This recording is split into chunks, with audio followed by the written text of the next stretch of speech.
The operating room went silent, not the calm kind, but the kind that presses against your chest. A heart monitor screamed into the void. Gloved hands hovered mid-air, frozen. Someone whispered, "Doctor," and no one answered. Then the rookie nurse stepped forward. She didn't rush. She didn't look for permission. Her eyes locked on the wound like she'd seen it 100 times before, under worse lights with louder chaos. Her voice cut through the panic, low and exact, calling out steps no one had taught her here. The room followed without understanding why. Later people would say it was instinct, training, luck. But one surgeon would remember the way she moved, measured, decisive, unafraid, and think of war. Before we dive in, tell us where you're watching from and what time it is in your part of the world. And if you're drawn to stories where silence hides strength and pressure reveals truth, consider subscribing. You won't want to miss what happens next. Street. Matthews Medical Center sat just off Interstate 81, a glass and steel monument to modern medicine rising above the low winter fog of central Pennsylvania. From the outside, it looked calm, orderly, controlled. Inside, especially on the trauma floor, control was a fragile illusion maintained by habit hierarchy and the unspoken agreement that everyone knew their place. At the top of that hierarchy stood Dr. Richard Halvorsen. At 58, Halvorsen was legendary within these walls. 2 decades as chief of surgery, thousands of successful procedures, a reputation built on precision authority, and an intolerance for hesitation. He walked the corridors like a man who expected doors to open before he reached them. When he entered an operating room, conversations died instantly, not out of fear, but out of conditioned respect.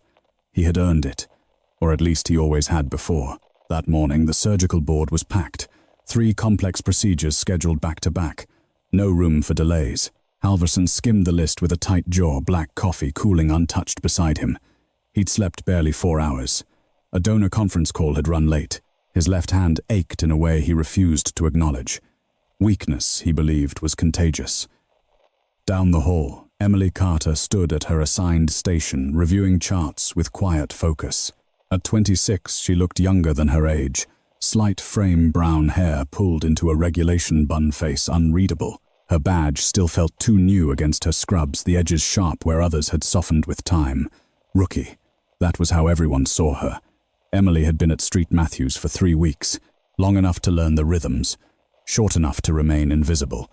She spoke when spoken to, moved when directed, did her job cleanly, efficiently, without drawing attention. Some nurses mistook that for nerves, others for inexperience. None of them noticed how often she watched the monitors instead of the surgeons. None of them noticed how her breathing never changed when alarms went off. As the morning progressed, tension crept into the trauma wing like an incoming storm. EMS radios crackled more frequently.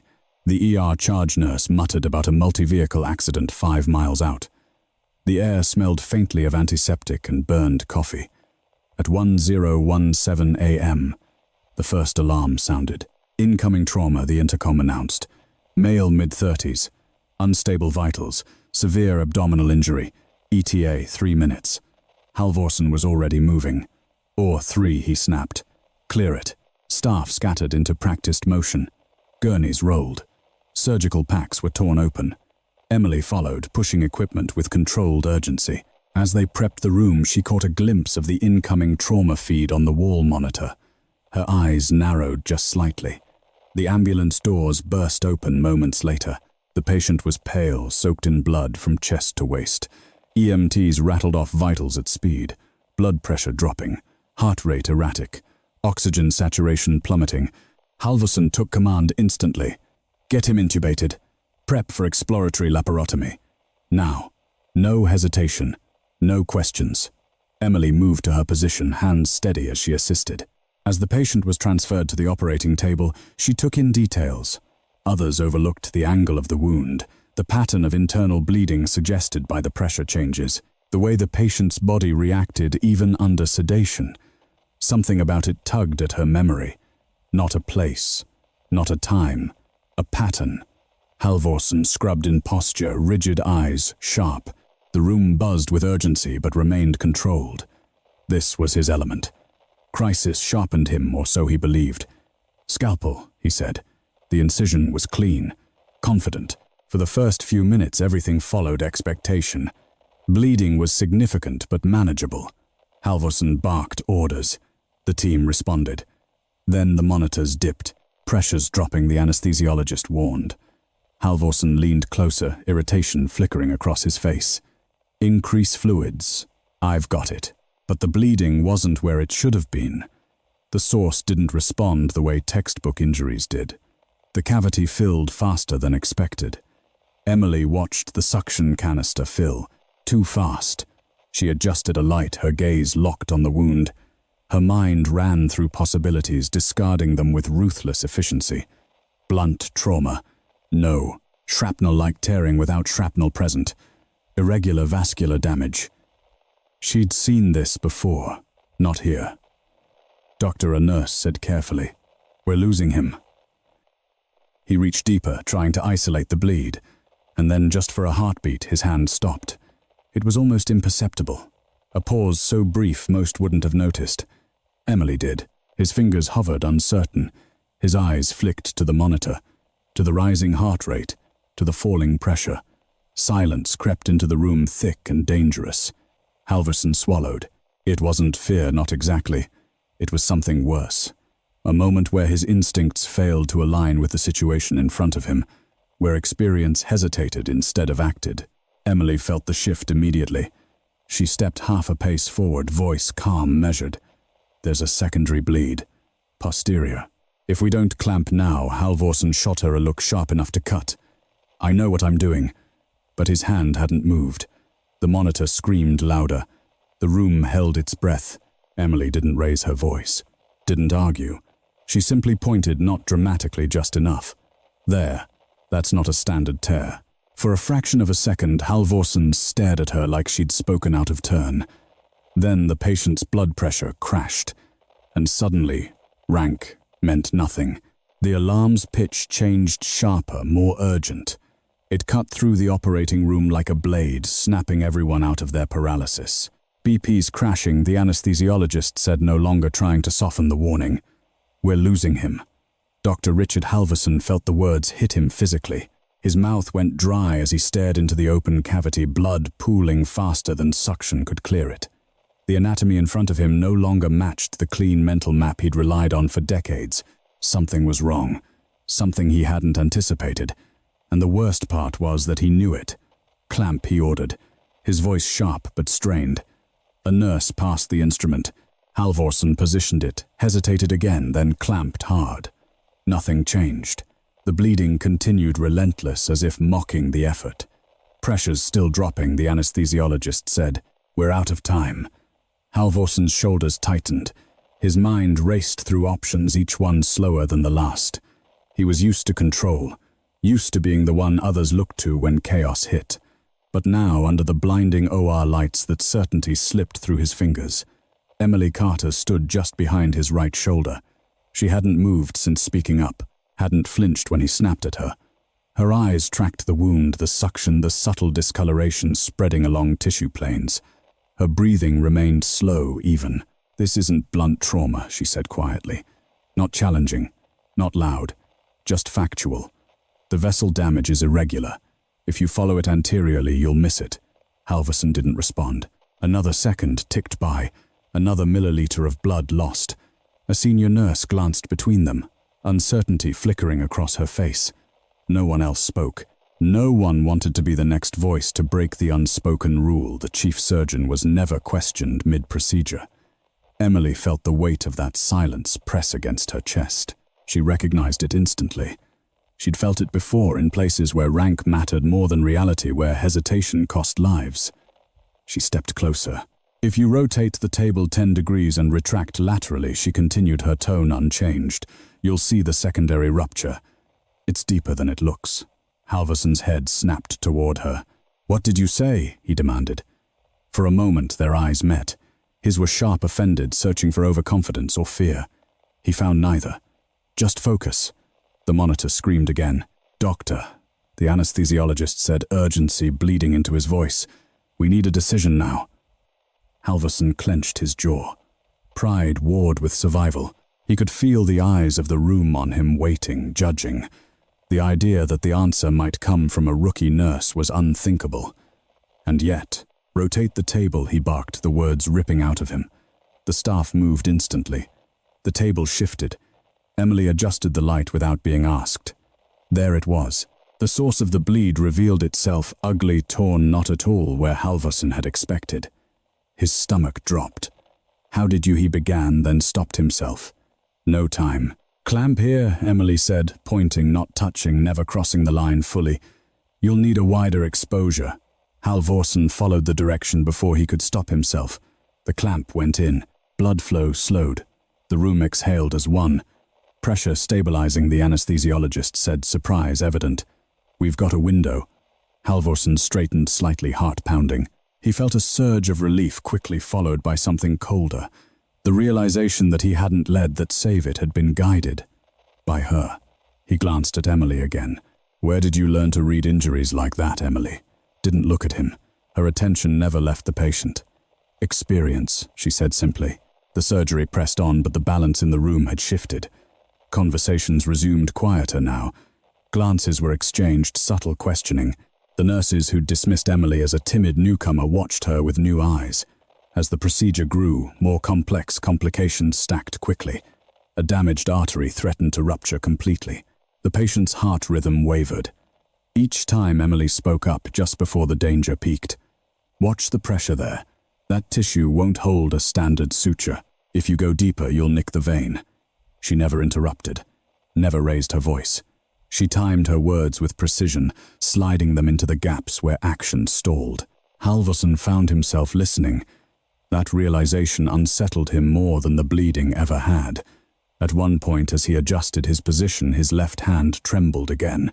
He caught it, clenched his fingers, forced control back into them. Emily noticed anyway. "You can switch hands," she said quietly, almost to herself. "You'll get better leverage." He shot her a sharp look, then obeyed. The patient stabilized further, inch by inch. It should have felt like victory, but tension coiled tighter instead. Questions piled up in the room, unspoken but heavy. A nurse leaned toward another and whispered, "How does she know this?" No one answered. Outside, the OR word spread fast. A procedure scheduled to be routine had escalated into something else entirely. The charge nurse alerted hospital administration. A director paused mid-meeting, frowning at the update. "Which surgeon is in there?" he asked. Halvorsen came the reply. "But it's complicated." Back inside, Halvorsen finally broke the silence. "You said this wasn't blunt trauma," he said, keeping his eyes on the field. "Then, what is it?" Emily hesitated. For the first time since the surgery began, something flickered across her face. Not fear. Restraint. "It's a pattern," she said carefully. "You don't see it often in civilian cases." "What kind of pattern?" he pressed. She didn't answer immediately. Instead, she adjusted a retractor, her movements economical practiced. The monitor beeped steadily now, a fragile rhythm holding. Finally, she spoke. "The kind you see when the injury happens fast, under pressure, with no margin for error."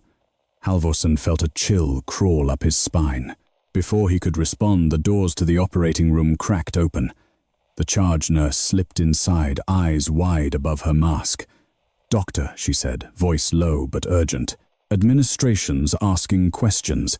They want to know why this case escalated." Halvorsen nodded stiffly. "Tell them we're handling it." The nurse hesitated, then added, "They also asked about Nurse Carter." Emily didn't react, but something in the room tightened all over again. Halvorsen looked at her, really looked this time, not as a subordinate, not as a problem, as an unknown. The monitor beeped on, steady but fragile, and somewhere deep in Halvorsen's mind a thought took shape that unsettled him more than anything else that day. This surgery wasn't just saving a life, it was exposing a truth the hospital wasn't ready for. The operating room felt different after that. Not calmer, if anything, the tension sharpened, but altered as if an invisible line had been crossed and no one knew how to step back. The patient lay open on the table chest, rising mechanically, machines whispering numbers that meant survival for now, failure later. The overhead lights cast harsh reflections off stainless steel, illuminating every bead of sweat, every tight jaw. Dr. Richard Halvorsen worked in silence. He no longer narrated his movements, no clipped instructions, no barked corrections. His hands moved with practiced skill, but something fundamental had shifted inside him. Each decision now carried weight beyond technique. He was aware, painfully aware, that someone else in the room saw what he saw, and sometimes more. Emily Carter remained at his side. She didn't hover, didn't posture. She existed in the narrow space between action and anticipation, stepping in only when needed. When she spoke, it was always a second before danger crested, as if she could feel the pressure building before the instruments registered it. "Retract another inch," she said quietly at one point. "That vessel's under tension." Halvorsen complied without comment. The realization hit him slowly, like cold seeping through gloves. He was no longer leading alone. For the rest of the team, the shift was unmistakable.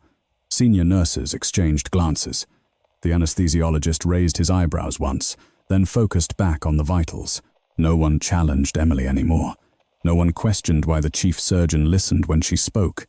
It wasn't rebellion. It was survival. Minutes stretched, then more. The surgery refused to follow a clean arc.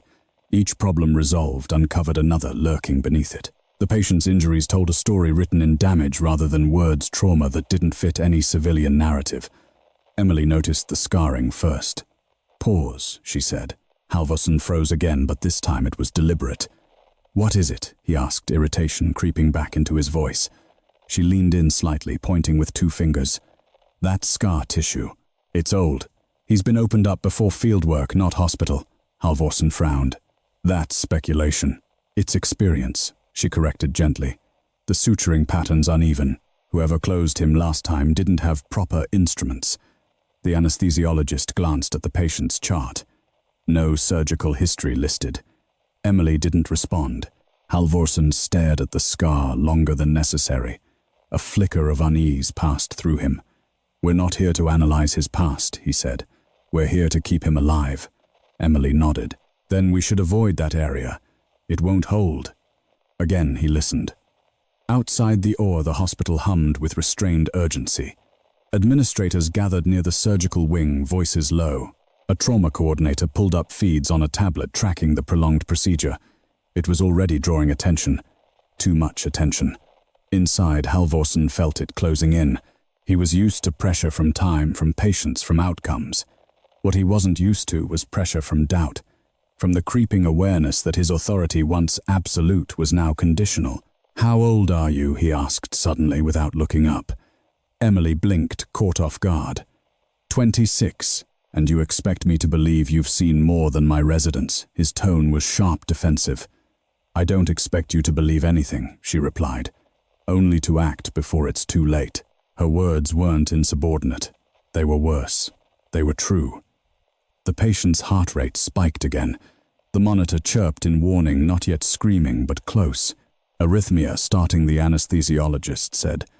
"We need to stabilize now." Halvorsen moved quickly, issuing orders, but Emily was already there, adjusting positioning, prepping instruments he hadn't asked for yet.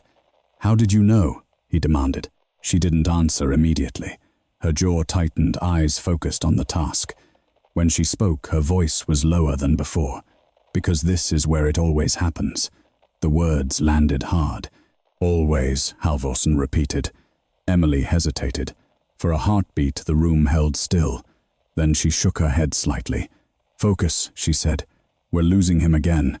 They worked in tandem now, an unspoken rhythm forming between them.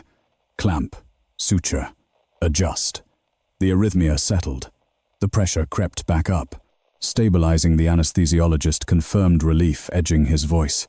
Halvorsen straightened, exhaling slowly. His back ached. His left hand throbbed numb beneath the glove. He ignored it. "Take 5, he said to no one in particular. "We're past the worst." Emily looked at him, then really looked. "We're not," she said. Before he could respond, the doors to the OR opened again. This time it wasn't the charge nurse. It was Mark Delaney, the hospital's director of clinical operations. He stood just inside the threshold, masked eyes sharp with concern. "Doctor." "Halvorsen," he said, keeping his voice controlled. "We've been monitoring this case. It's gone well beyond expected parameters." Halvorsen bristled. "I'm aware." Delaney's gaze flicked briefly to Emily. Administration has questions. This is not the time, Halvorsen snapped. Delaney held up a hand. We're not interfering, but we need to understand why a scheduled procedure escalated into a near-fatal crisis. Halvorsen opened his mouth, then stopped. For the first time, he wasn't sure what to say. Emily stepped back half a pace, instinctively making herself smaller. But Delaney's eyes didn't leave her.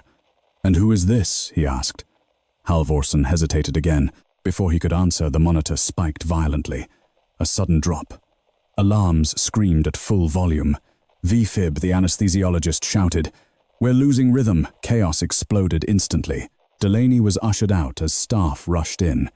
Halvorsen snapped back into motion, adrenaline surging, every nerve screaming. "Charge to 200, someone yelled.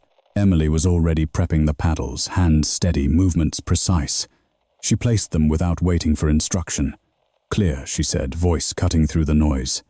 The shock hit. The patient's body jerked. The monitor flatlined, then flickered. "Nothing." Again, Emily said calmly. Halvorsen stared at her, shocked by the authority in her voice. Then he nodded. "Clear." The second shock landed. A pause stretched endless. Then the monitor beeped. Slow, weak, alive. The room sagged with collective relief. Someone let out a shaky breath. Another nurse wiped tears from her eyes. Emily stepped back, hands lowering slowly. Only then did Halvorsen notice her fingers trembling just a little. "Good call," he said quietly. She didn't smile. Delaney reappeared at the door, face pale. What the hell just happened? Halvorsen looked at Emily again, at the calm, returning to her posture, at the way she watched the patient as if listening for something no one else could hear. "I think," he said slowly, "we need to talk about Nurse Carter." Emily's jaw tightened, and deep down she knew the part of her she'd kept buried since stepping into this hospital, that whatever came next would end the quiet anonymity she'd fought so hard to keep. The operating room never fully recovered its rhythm after the defibrillator shocks.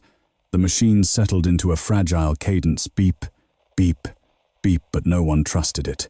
Every sound felt provisional, every breath borrowed. The patient's chest rose and fell under mechanical control, a reminder that survival at this point was an agreement with time rather than a certainty. "Doctor." Richard Halvorsen stepped back from the table for the first time in nearly 2 hours. His shoulders sagged as he rolled his neck, sweat darkening the collar of his surgical gown. He flexed his left hand slowly, grimacing when a sharp pulse shot through his wrist. Emily Carter noticed. "You should switch out for a minute," she said quietly.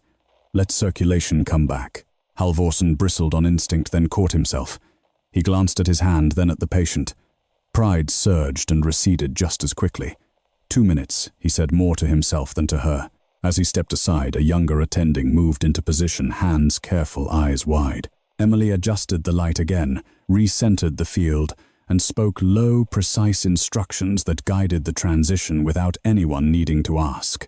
Mark Delaney watched from the doorway, his expression unreadable behind his mask. He had overseen countless surgeries from this vantage point. Complications, miracles, losses. But this was different. Not because of the patient, but because of the dynamic in the room. The authority flow was wrong, or perhaps more unsettlingly right in a way the hospital hierarchy hadn't planned for. "Who is she?" Delaney asked the charge nurse beside him. "Nurse Carter," the woman replied. "New hire. Med-Surg transfer." Delaney frowned. "That doesn't explain what I just saw." Back at the table, the attending faltered slightly, hesitating at a branching vessel. Emily leaned in. "Stay shallow," she said. The tissues compromised deeper in. The attending obeyed instantly. Halvorsen watched it happen, jaw tight. He'd spent his career training surgeons to think independently, to lead. Yet here they were deferring instinctively to someone who wasn't even supposed to be making decisions. He hated how much it made sense. When he returned to the table, his movements were slower but steadier. He reclaimed the lead, but not the dominance. It felt like stepping back into a role that no longer fit the same way. "How long have you been a nurse?" he asked Emily as he worked. She paused for half a second. 6 years. "That's not possible," he said sharply. "You're 26. "I started early," she replied. No elaboration. "And before Street Matthews," she adjusted suction. "Other hospitals. He glanced at her. "You're avoiding the question." Emily didn't look up. "I'm staying on task." The patient's vitals dipped again, minor but enough to spike adrenaline. Emily called it before the alarm. "Pressure's trending down. You'll want to reinforce that suture." Halvorsen complied. Again, the truth pressed harder, now heavier than the surgical lights. This wasn't luck. It wasn't a good day. It was competence shaped under conditions none of them had faced. "What kind of nurse sees trauma patterns faster than a chief surgeon?" he muttered, not expecting an answer. Emily heard him anyway. "The kind who didn't have time to hesitate," she said. Something in her tone changed. Not louder, not emotional, just older. The surgery pushed into its third hour. The patient hovered in a narrow margin between stabilization and collapse. Each decision mattered more than the last. The room operated like a single organism, now responding to cues that often came from Emily before anyone else noticed the threat. At one point, the anesthesiologist leaned toward Halvorsen. "She's reading the monitors like she's lived inside them." Halvorsen didn't reply. Outside, Delaney made a call. His voice dropped, his posture stiffening as he listened.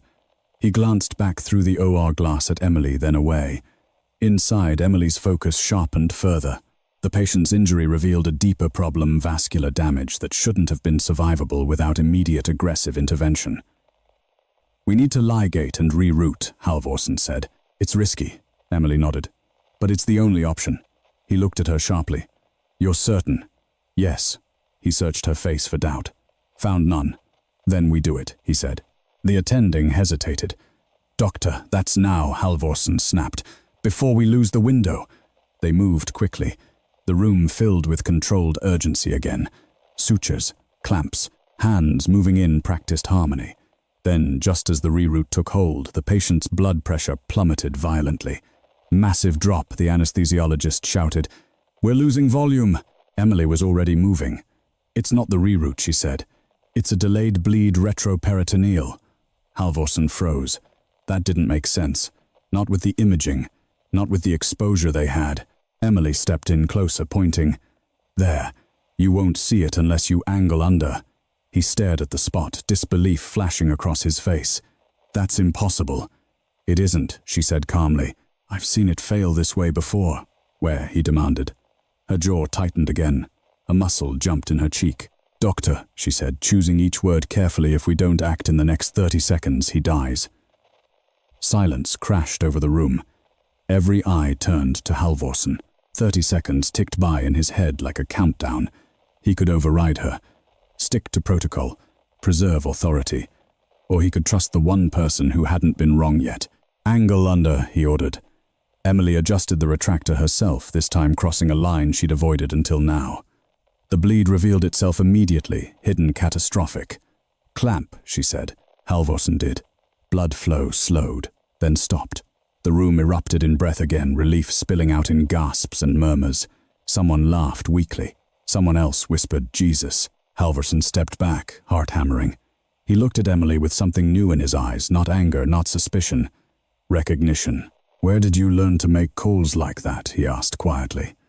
Emily finally looked at him fully. "For places," she said slowly, "where hesitation meant body bags." The words hung in the air, heavy and undeniable. Before Halvorsen could respond, the OR doors opened abruptly. Delaney stepped inside, accompanied by a man in a dark suit who did not belong in a hospital. The man's eyes locked onto Emily immediately. "Emily Carter," he said, voice calm but urgent. "We need to speak with you. Now." Her blood ran cold. Emily Carter didn't turn around. The man's voice had cut through the operating room with surgical precision, calm, controlled, impossible to ignore, but Emily kept her eyes on the patient, on the faint rise and fall of his chest, on the numbers that had finally settled into something resembling stability. If she acknowledged him now, everything would change. "Doctor," the anesthesiologist said cautiously, "we're holding steady." Dr. Richard Halvorsen nodded, though his attention had already shifted. He studied the man in the dark suit standing just inside the OR doors, no badge, no scrubs, posture too straight for hospital administration. This wasn't risk management. This wasn't legal. This was something else. "Who are you?" Halvorsen demanded. The man didn't answer him. His eyes never left Emily. "This conversation can wait 60 seconds, he said evenly, "but not more." Emily exhaled slowly through her nose. "Give me 60, she said, still facing the table. The man inclined his head once. "You have it." The room vibrated with unspoken tension. Nurses froze mid-motion, pretending to adjust equipment. The attending surgeon avoided eye contact entirely. Mark Delaney stood at the threshold, his face pale beneath the fluorescent lights. Halvorson leaned closer to Emily, lowering his voice. "Do you know him?" "Yes," she said. That single word carried weight. "What is going on?" he pressed. Emily didn't answer right away. Her hands moved automatically, checking sutures, scanning the field one last time. The patient's vitals held, fragile but alive. Finally, she straightened. "Doctor," she said, calm but firm, "the next step is closure. You can handle that." Halvorson bristled at the phrasing, "can handle," but he nodded. "Where are you going?" She met his gaze fully now. For the first time since the surgery began, the mask slipped just enough for him to see what lay beneath it. Resolve, and something heavier. "I've been hoping this wouldn't happen here," she said quietly. Then she stepped away from the table. The man in the suit moved immediately, guiding her toward the side of the room with a hand that never quite touched her. They stopped near the supply cabinets, out of earshot, but not out of sight. "You weren't supposed to surface," he said under his breath. Emily crossed her arms. "I didn't. You did today." She looked past him toward the patient. A man was dying. "That doesn't change the agreement." "It does. When you're standing in the room," she shot back. "It always does." The man studied her for a long moment. "You're still under restriction." "I'm a nurse," she replied. "In a hospital." "You were something else," he said. "I was a lot of things," she said softly. "I'm not that anymore." Across the room, Halvorson pretended not to watch, but every instinct he had honed over decades screamed that he was witnessing the unraveling of a secret far larger than his operating room. "What's his status?" the man asked. "Stable," Emily said. "For now, but he'll need monitoring. He took damage most civilians don't survive." The man's jaw tightened. "That figures." Emily's eyes snapped to his. "You know who he is. I know enough. Then you know why I couldn't stand there and do nothing." The man didn't argue. He sighed instead, the sound barely audible. "You always were terrible at standing down." Before Emily could respond, a sharp alarm cut through the room again, not from the patient but from the overhead intercom. "Security to surgical wing. Security to surgical wing." Mark Delaney flinched. "What the hell now?" The charge nurse hurried in, eyes wide. "There's a situation outside. Someone's landed a helicopter on the north pad without clearance." The room froze. Halvorson's head snapped up. "That's impossible. That pad's restricted." "Not to them," the nurse whispered. Emily closed her eyes for half a second. So it was happening. The man in the suit swore under his breath. They moved faster than expected. Halvorson stared at them both. "Who moved?" No one answered him. Through the small window in the OR doors, a strange light flickered rotor wash, reflecting off glass shadows sweeping across the corridor walls in rhythmic bursts. The sound followed a second later, the deep, unmistakable thump of helicopter blades. The operating room fell deathly quiet. Even the monitors seemed to soften, as if aware that something larger had arrived. "That's a military bird," the anesthesiologist said, voice barely above a whisper. "I'd recognize that sound anywhere." Emily felt a familiar tightness in her chest, not fear but memory. Dust, heat, the smell of fuel and blood. Commands shouted over the roar of rotors. Halvorson's mind raced. Nothing in his career had prepared him for this, not accolades, not complications, not failure. This was outside the rules, he understood. He turned on Emily. "You're going to explain. Now." She looked at him, really looked. At the man who had frozen today. At the surgeon who had still chosen the patient over pride in the end. "You deserve the truth," she said. Footsteps thundered in the hallway, heavy, purposeful, not hospital staff. The OR doors swung open and two uniformed personnel stepped inside, faces set, eyes scanning. One of them spotted Emily and stopped short. "Ma'am," he said, voice firm with something like respect. "They're asking for you." Halvorson felt his stomach drop. "Who is they?" he demanded. The uniformed man glanced at him, then back to Emily. Command. Emily nodded once. She turned to Halvorsen. I didn't lie on my application, she said quietly. I just didn't tell the whole story. And what story is that? He asked, his voice hoarse. She hesitated, then spoke. I didn't learn medicine in quiet rooms, she said. I learned it under fire. The words hit the room like a shockwave. Halvorsen opened his mouth, then closed it again. Everything, the calm under pressure, the pattern recognition, the refusal to hesitate suddenly aligned into a picture he hadn't wanted to see. What are you? He asked. Emily shook her head. Not what she corrected him. Who I was. The helicopter thundered louder, now close enough to rattle the OR doors. Through the glass, shadows moved armed escorts, purposeful strides, authority that didn't ask permission. The man in the suit stepped forward again. We need to move. Now. Emily glanced back at the patient one last time. He'll make it, she said, more statement than hope. Then she squared her shoulders and walked toward the door. As she passed Halvorsen, she paused. You froze today, she said gently. That doesn't make you weak. It makes you human. He stared at her, unable to speak. And you chose to listen, she added. That saved his life. Then she was gone, swallowed by uniforms, by rotas, by a past she'd tried to bury. Halvorsen stood alone in his operating room, the echo of helicopter blades reverberating through his bones, realizing with a sick certainty that the surgery hadn't been the real crisis. It had only been the beginning. The hallway outside the operating room no longer felt like part of a hospital.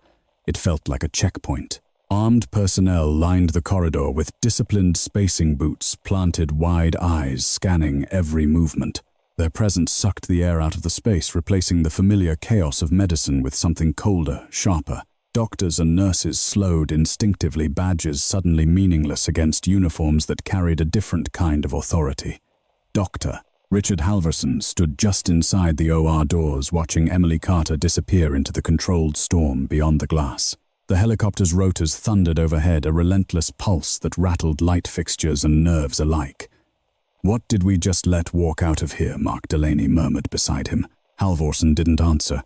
He wasn't sure he could. Inside the OR, the patient lay stable for now, sutures holding numbers steady. It should have felt like relief. Instead, a hollow unease settled in Halvorsen's chest. He replayed the surgery in his mind, not the mistakes, but the moments Emily had intervened. The timing, the certainty, the way she had moved without waiting for permission, like she'd done it 100 times before.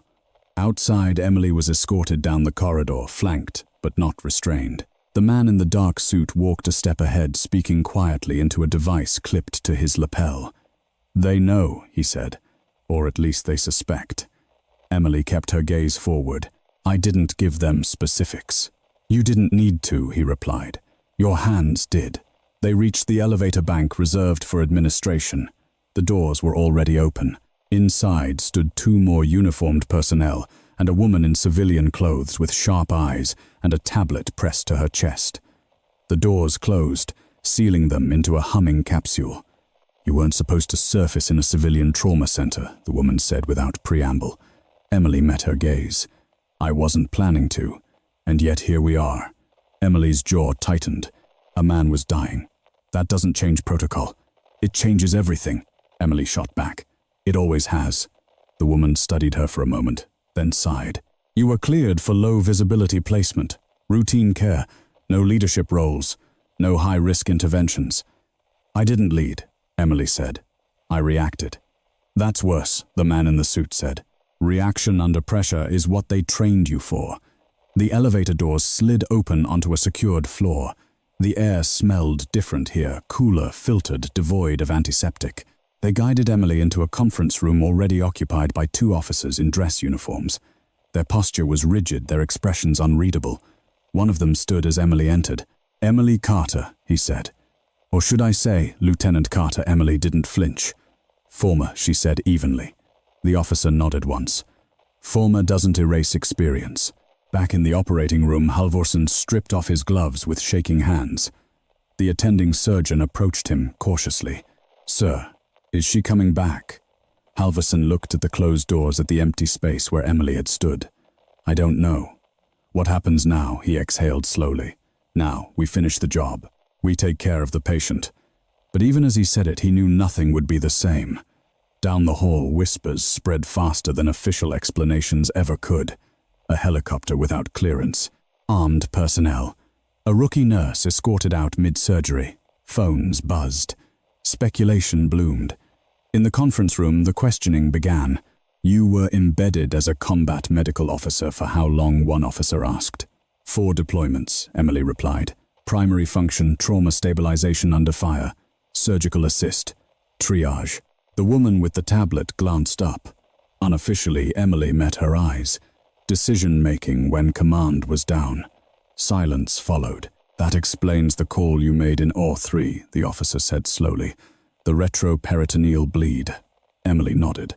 It presents differently in blast-adjacent trauma, and the defibrillation timing, cardiac shock under hypovolemic stress responds differently, she said.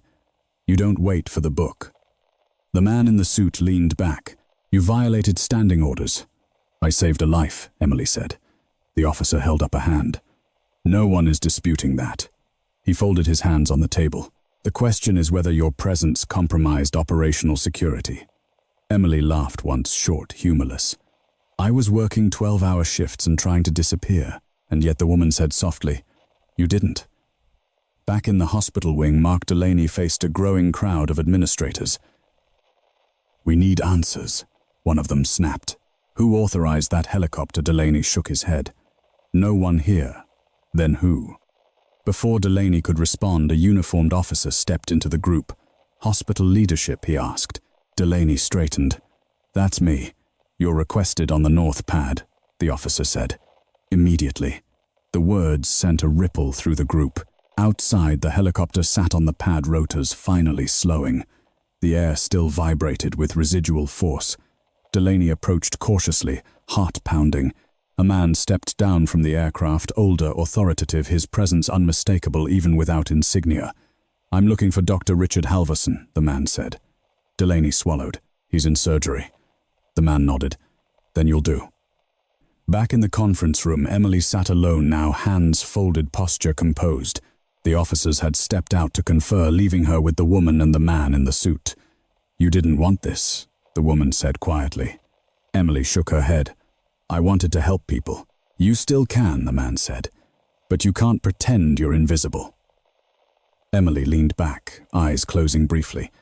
I tried to build something normal. The woman's expression softened. Normal doesn't erase what you are. Emily opened her eyes. Or what they need.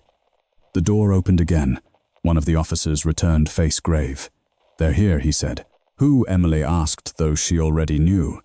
Command wants to see you. The weight of it settled in her chest, not fear but inevitability. Back on the surgical floor, Halvorson was summoned to the hallway. As he stepped out, he nearly collided with Delaney, who looked shaken. There's someone here for you, Delaney said. High level. Halvorson straightened instinctively. About the surgery, about the nurse, Delaney replied. Halvorson felt his stomach drop. They walked together toward the elevators, the hum of hospital life continuing around them, oblivious to the quiet collision of worlds happening within its walls. In the elevator, Halvorson stared at his reflection, older than he remembered, eyes tired, hands still faintly trembling. He thought of the moment he'd frozen, of the voice that had cut through it, of the life saved not by authority but by action. And he realized with a clarity that stung that the reckoning coming wasn't just for Emily Carter. It was for all of them. The North helipad was still humming with residual energy when Dr. Richard Halvorson stepped onto the concrete, his coat snapping in the cold wind. The helicopter's rotors had slowed to a heavy ticking crawl, each rotation echoing like a countdown. Security personnel stood at measured distances, not blocking him but not yielding either. The man who waited near the aircraft turned as Halvorson approached. He was tall, silver-haired posture, straight in a way that didn't belong to hospitals or boardrooms. His eyes were sharp, alert, missing nothing. No visible insignia marked his coat, but authority radiated from him as tangibly as the downdraft still clinging to the pad. Doctor, Halvorson, the man said. Thank you for coming. Halvorson stopped a few feet away. I assume this is about my patient. In part, the man replied. But mostly it's about your nurse. Halvorson felt his jaw tighten.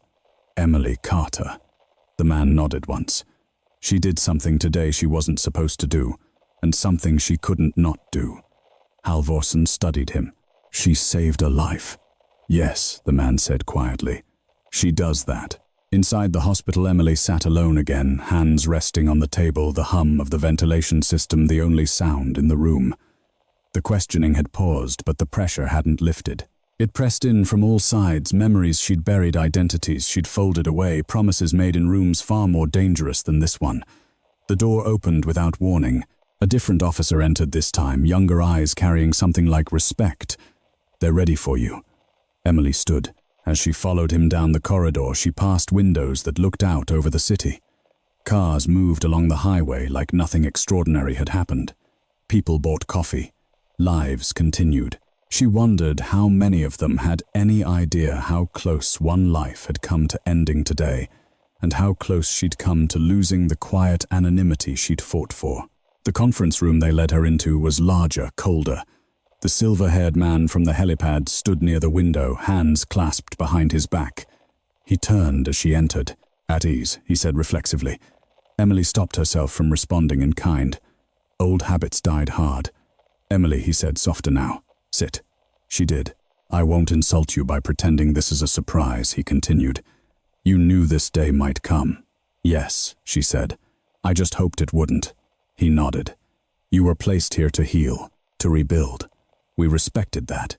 And she asked, "And today you reminded everyone why we can't fully let you disappear." Emily leaned back slightly. "With respect, sir, I didn't remind anyone. I reacted to a medical emergency." The man smiled faintly. "You identified a combat pattern vascular injury under civilian conditions, made a call that overrode a chief surgeon and stabilized a patient with injuries that would have killed him anywhere else." Emily met his gaze steadily. "He would have died if I hadn't. No disagreement," he said. "But the man on that table isn't just a civilian." Emily's pulse quickened. "Who is he?" The man hesitated just a fraction. "Someone who matters. Someone with information that shouldn't be lost." Emily exhaled slowly. "So that's why you came?" "Yes. And the helicopter. We don't take chances." Across the city, Halvorsen listened as the man on the helipad spoke. "She was embedded with forward units," the man said. "Not as support. As leadership when things went wrong." Halvorsen felt a chill. "She's a nurse." "She was many things," the man corrected. "Most of them classified." Halvorsen stared at the helicopter, the quiet menace of it. "You pulled her out of my ore like she was property." The man's gaze sharpened. "We pulled her out because if the wrong people connected the dots, that ore becomes a liability." Halvorsen's voice rose despite himself. "She's a person. One who saved a life when I froze." The man studied him for a long moment. "You're angry." "I'm honest," Halvorsen shot back. "And I'm not used to being protected from my own mistakes by someone half my age." The man nodded slowly. "That humility is why I'm talking to you." Inside, Emily's conversation took a different turn. "You're being offered a choice," the silver-haired man said. Emily frowned. "I thought I already made mine." "You chose to heal," he said. "We're asking whether you still can here." She leaned forward. "Are you pulling me out?" "Not yet." The uncertainty tightened her chest. "Then what? We need your help," he said. Briefly. "Off the books.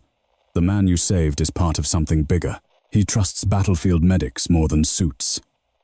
Emily closed her eyes for a moment. The old pull stirred, purpose, clarity, danger stripped of ambiguity. "I'm done with that world," she said quietly. "And yet," he replied, "it hasn't let go of you." Back on the helipad, Halvorsen crossed his arms against the cold. "What happens to her?" he asked. "That depends," the man said, "on whether she wants to keep pretending she's ordinary." Halvorsen shook his head. "She deserves better than being used because she's good under pressure." "She deserves the truth," the man replied. "And so do you." He stepped closer. "You froze today. It happens. What matters is what you did after." Halvorsen swallowed. "I listened." "Yes," the man said. "And that saved a life." Inside, Emily stood now, pacing slowly. "If I say no," she asked, "do you drag me anyway?" The man shook his head. "No, those days are over." "Then I'm staying," she said firmly. "This hospital needs me, and I need it." Silence followed. Finally, the man nodded. "Very well. But understand this, your anonymity is gone." Emily stopped pacing. "What does that mean?" It means people will ask questions. Background checks will deepen. Eyes will linger. She considered that. The quiet life she'd built felt suddenly fragile. And if I say yes, she asked, then you step back into a role you left for a reason, he said. One with consequences. Emily thought of the patient on the table, of Halvorsson's frozen hands, of the moment where action mattered more than permission. I'll help, she said slowly. On one condition. The man raised an eyebrow. Name it. No one in that hospital gets punished for what happened today, she said. Not Dr. Halvorsson, not the staff. This was on me. The man considered her for a long moment, then nodded. Agreed. On the helipad, a radio crackled. The man listened, then turned back to Halvorsson. She's agreed to assist, he said. Briefly, Halvorsson felt a complicated mix of relief and dread. And after. The man looked back toward the hospital. After that, she decides who she wants to be. As the helicopter powered down completely, the hospital stood caught between two worlds, one governed by protocol, the other by necessity. And at the center of it all was a nurse who had learned long ago that sometimes the only choice that mattered was the one made when everyone else froze. The helicopter lifted off just before dusk. From the ground, it rose smoothly, almost gracefully, as if the chaos it had brought with it had never existed. The wind from the rotors scattered loose papers across the helipad and rattled the hospital windows one last time before fading into the evening air. Inside Street, Matthews Medical Center, nothing felt settled. Dr. Richard Halvorsson stood alone in the surgical locker room, scrubbing his hands long after the blood was gone. The water ran hot, almost scalding, but he welcomed the sting. It grounded him, reminded him that he was still here, that the patient was still alive. He shut off the faucet and stared at his reflection in the mirror. For the first time in years, he didn't see the chief surgeon. He saw a man who had frozen, and another who had listened. Down the hall, the patient was transferred to the ICU under heavy observation. Orders came down quietly, efficiently, without explanation. Additional security appeared on the floor, subtle professional, saying nothing but watching everything. The patient remained unconscious but stable, alive. Emily Carter stood in a small office near the administrative wing, her jacket folded over the back of a chair, her scrubs still faintly stained. She hadn't changed yet. Part of her didn't want to. The smell of antiseptic and iron anchored her to the reason she'd stayed. The silver-haired man stood near the window, speaking softly into his phone. When he finished, he turned to her. "It's in motion," he said. "You'll be needed tomorrow morning." Emily nodded. "Here," he hesitated. "For now." She exhaled slowly. "Then, I want to see him." The man studied her. "That may complicate things." "He trusted me enough to let me cut into him," she replied. "I want to know he's okay." After a moment, he nodded. 5 minutes. They walked together toward the ICU. The corridors were quieter, now the frenetic energy of the day replaced by a heavy, watchful calm. Staff glanced up as they passed, some curious, some wary, some openly respectful. Word had spread. In the ICU, the patient lay surrounded by machines humming softly. Tubes and lines traced across his body like a map of survival. His face was pale, but his chest rose steadily.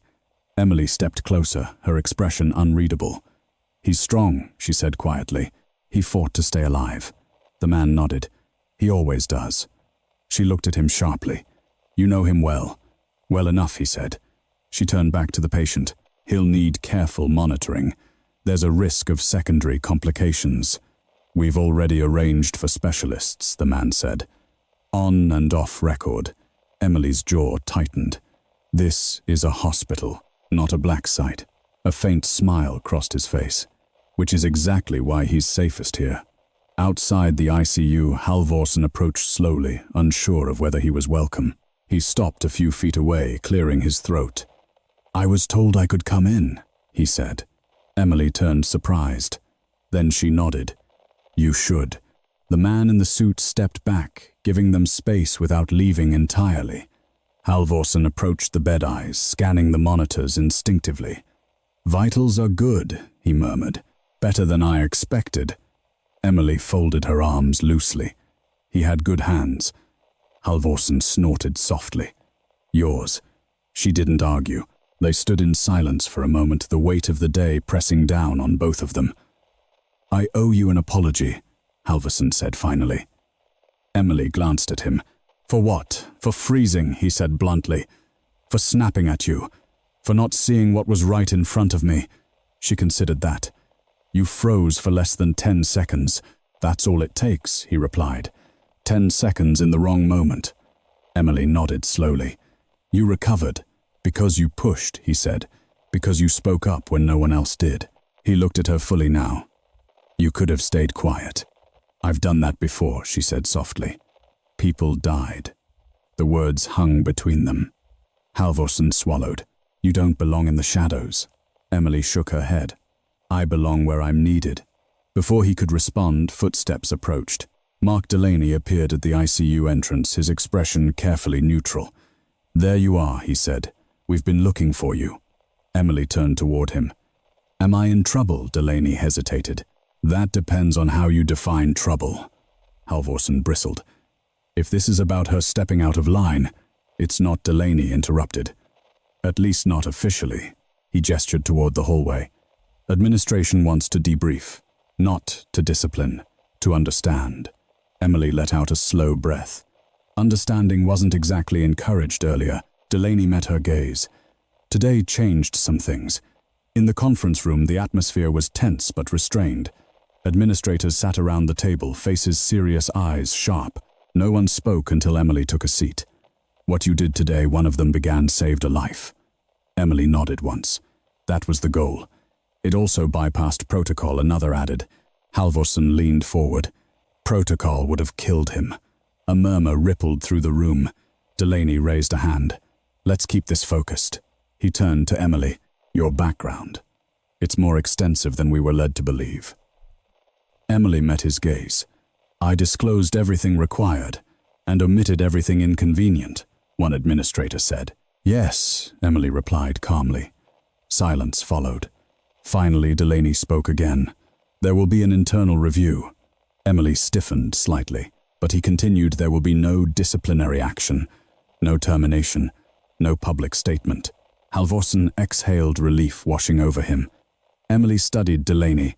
Why? Because he said, choosing his words carefully, what you demonstrated today wasn't insubordination. It was judgment.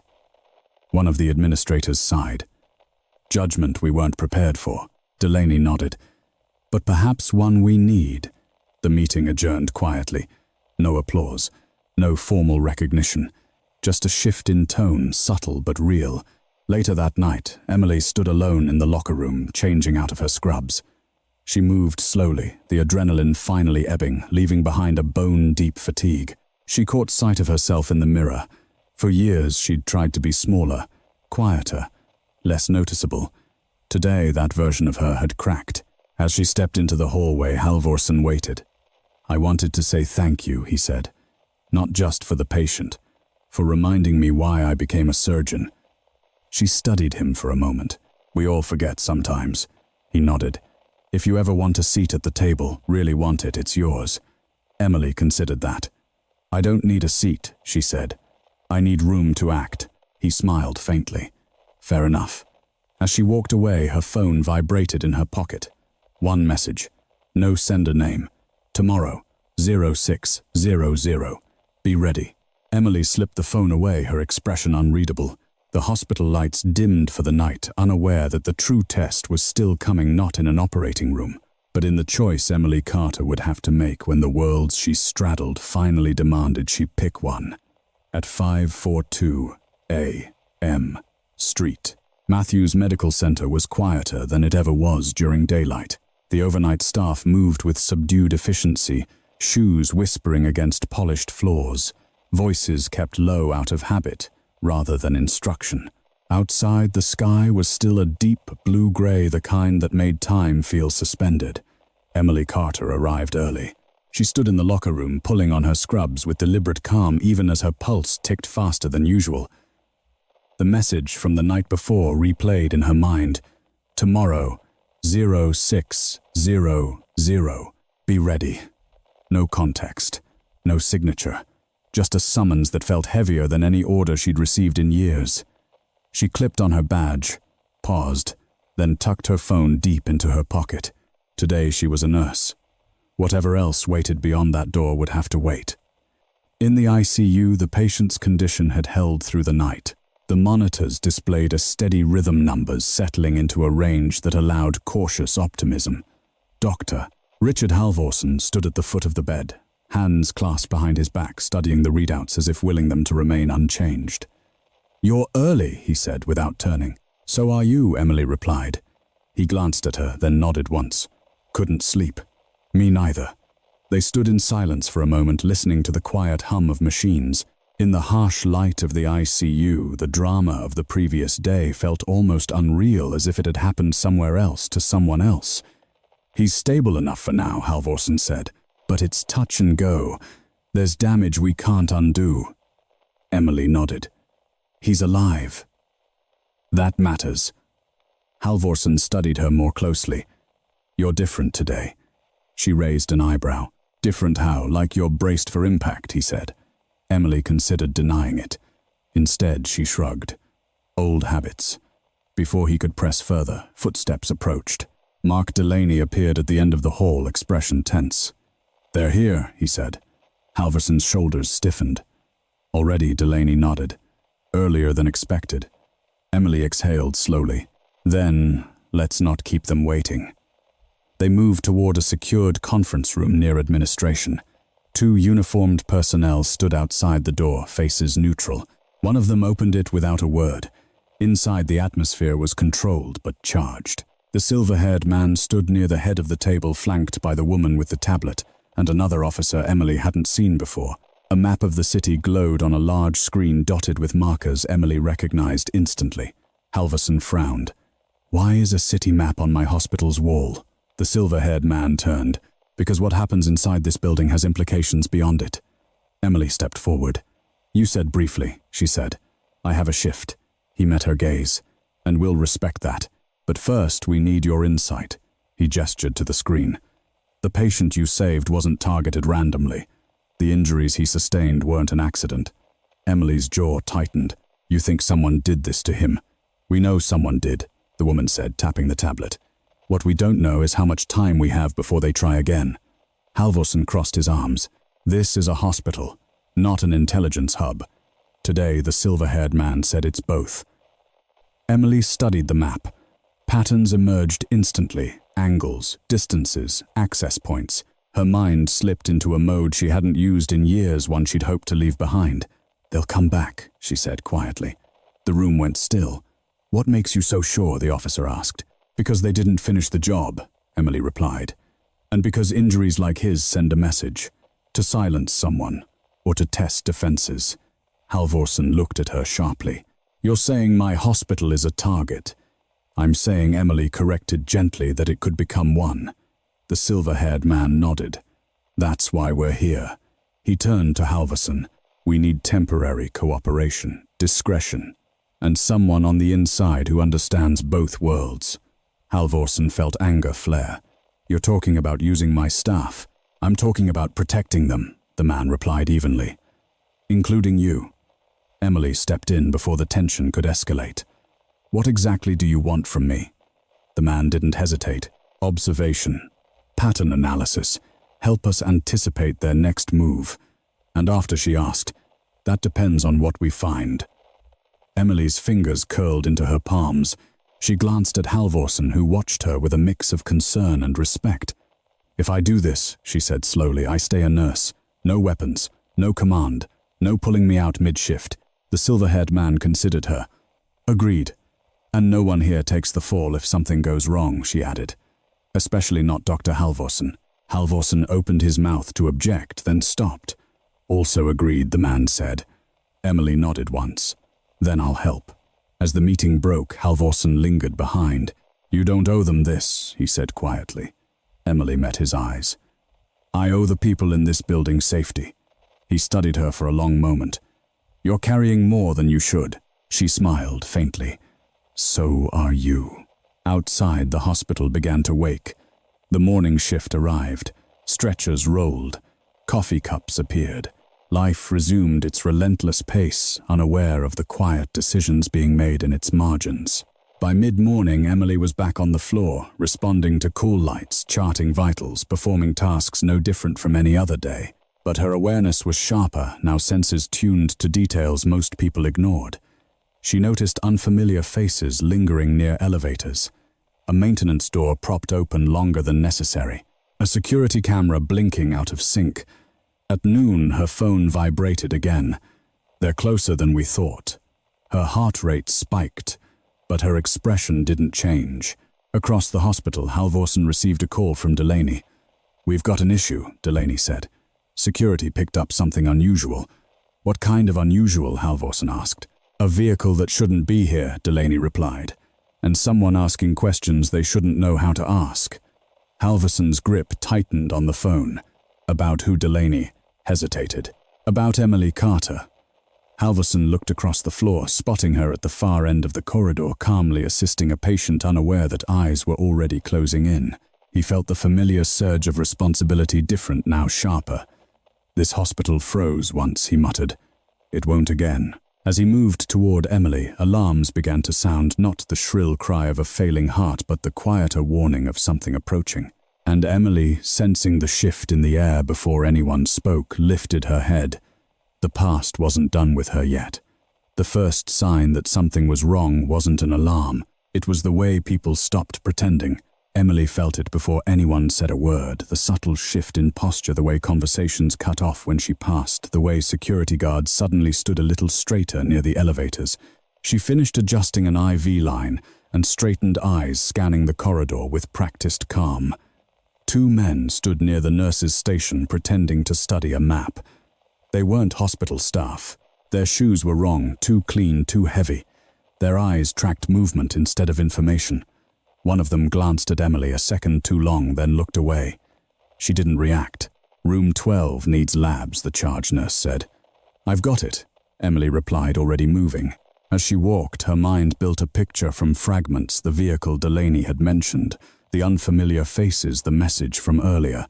"They're closer than we thought." Whoever had targeted the patient hadn't given up. They were probing, testing, and they were getting bold.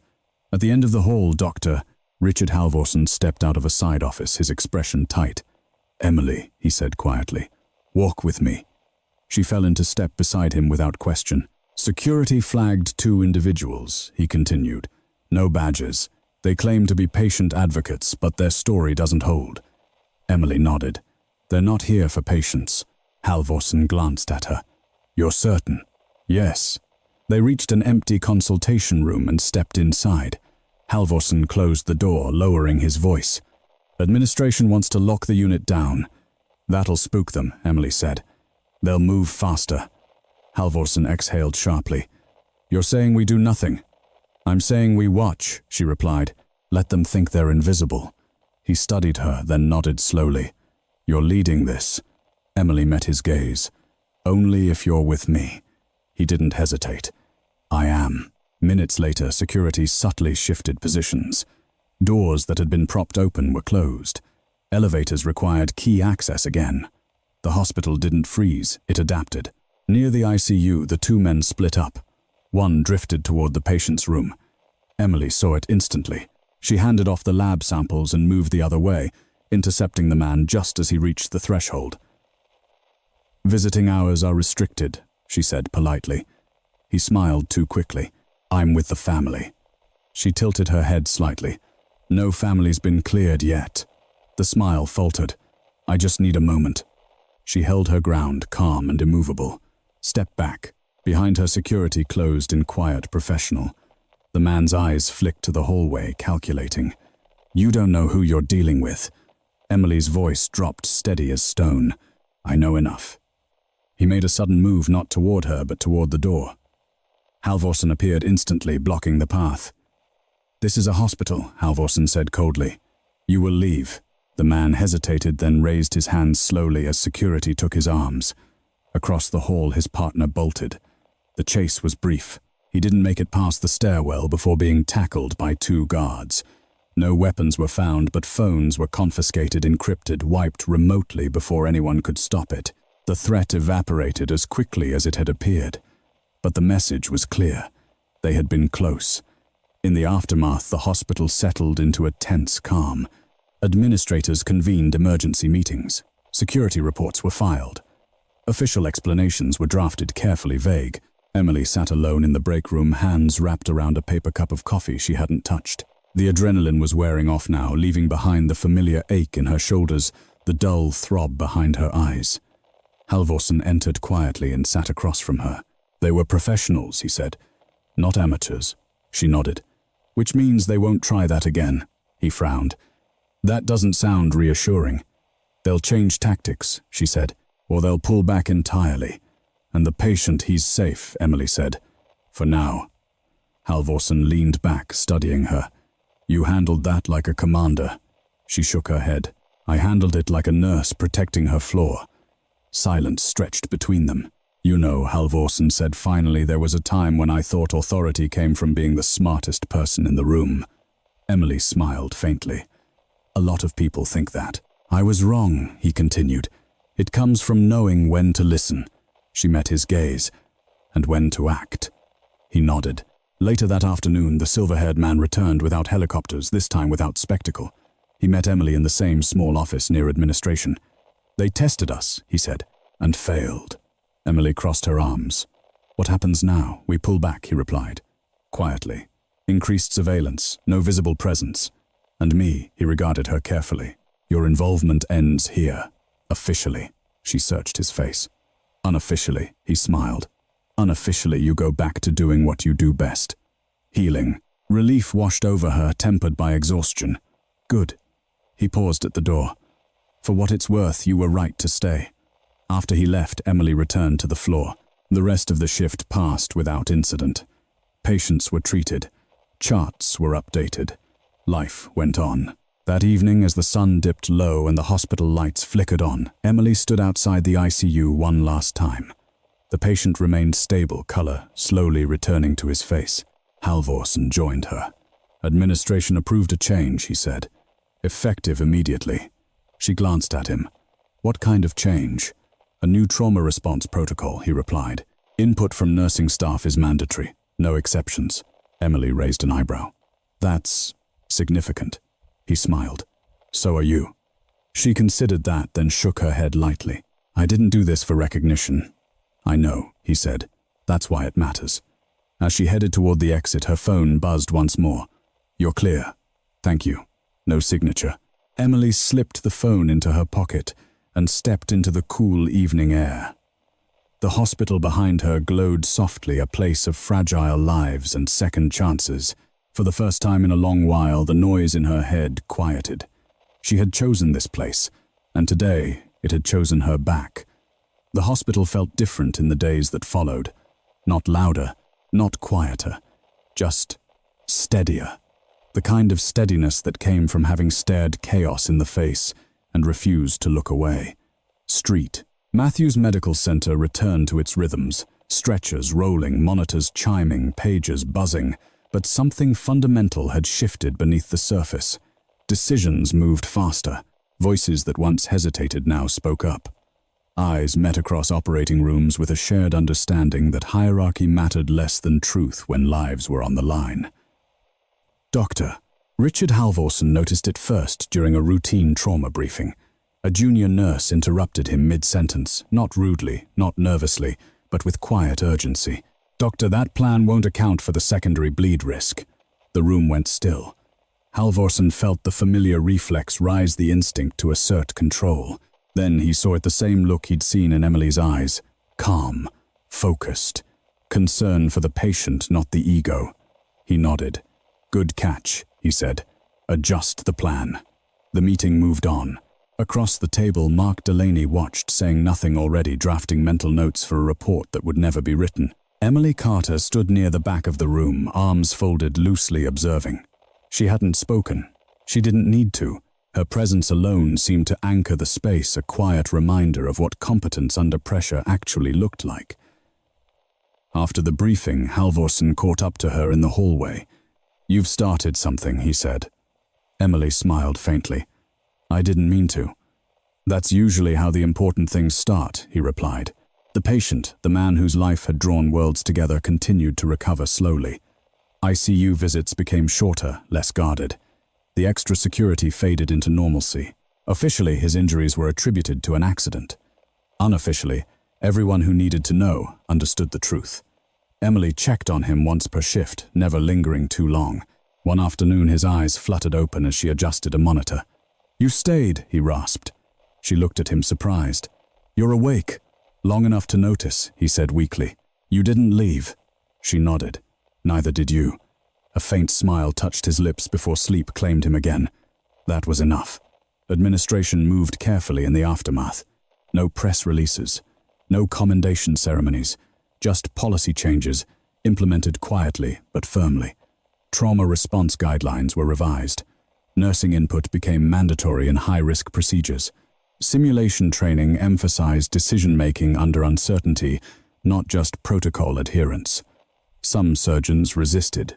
Most adapted. Dr. Halvorsen became something unexpected in the process, an advocate. He caught himself doing it one evening, defending a nurse's call during a difficult case review. "She saw it before the monitor did," he said. "That matters." When the meeting ended, he realized he'd spoken with conviction, not obligation. Emily watched it all from the periphery. She took extra shifts, covered for colleagues, trained new hires with patience that surprised those who mistook her quiet for distance. She never spoke of her past. She didn't need to. Her reputation spoke for her. One night, long after visiting hours ended, Halvorsen found her alone in OR3, the same room where everything had changed. She stood at the sink, washing her hands slowly, methodically, as if grounding herself in the familiar ritual. "You could have left," he said from the doorway. She didn't look up. "I know. After everything," he continued, "no one would have blamed you." She shut off the water and turned. "I didn't come here to hide," she said. "I came here to heal. That includes myself." He nodded, understanding more than he ever had before. "I froze that day," he said quietly. Emily met his gaze. "You moved after." He exhaled. "I'm not sure I could have done that alone." "That's the point," she replied. "No one should have to." Weeks passed. The city settled. The threat that had hovered faded into memory, filed away under incidents that never officially happened. The helicopter never returned. The silver-haired man never reappeared. Only one message came weeks later. "You did good. Stay where you are." Emily deleted it without replying. Her life narrowed back to manageable scale patience, shifts, sleep, repetition. The quiet returned, but it was different now. Not forced. Chosen. One evening, as she prepared to leave after a long shift, Delaney stopped her near the exit. "We're offering you a permanent trauma assignment," he said. With expanded authority. Emily considered it. "No title, no ceremony," Delaney replied. "Just trust." She nodded. Then yes. Outside dusk painted the sky in soft purples and golds. Emily stepped into the cool air, pausing for a moment on the hospital steps. Cars passed. Voices echoed faintly from the parking lot. Ordinary life uninterrupted. She thought of all the places she'd been where life had been anything but ordinary, where decisions were made in seconds under fire without applause or safety nets. Here the stakes were just as high, but the purpose felt clearer. Inside street, Matthews, a new trauma call came in. The intercom crackled to life. Emily turned back toward the doors already moving. No hesitation. No need for permission. In the operating room, under bright lights and rising tension, she took her place calm, steady, exactly where she was meant to be. Not a legend, not a ghost from a hidden war, just a nurse who knew what to do when everyone else froze. There are moments in life when titles fall silent, when the badge on your chest, the years on your resume, or the authority you carry suddenly mean nothing, and all that remains is the question, will you act? This story isn't really about a nurse or a surgeon. It's about pressure, about the terrifying seconds when everyone looks to the person in charge, and that person freezes. And in those moments, the world doesn't need the loudest voice. It needs the clearest one. Real strength often looks quiet. It doesn't announce itself. It doesn't demand respect. It simply steps forward when the cost of staying silent is too high. The people who change outcomes aren't always the ones at the top. They're the ones who are prepared, grounded, and brave enough to speak when it matters most. And just as important is the other lesson: humility saves lives. The courage to listen, To admit even silently I don't have this, but someone else might. That choice, more than any title, is what turns failure into survival. If this story resonated with you, take a moment and ask yourself, have you ever been in a situation where you had to step up or step aside when everything was on the line? Share your experience in the comments. We read every one. And if you believe stories like this deserve to be told, stories about quiet courage, hidden strength, and the moments that reveal who we really are, make sure to subscribe to the channel. There are many more stories waiting.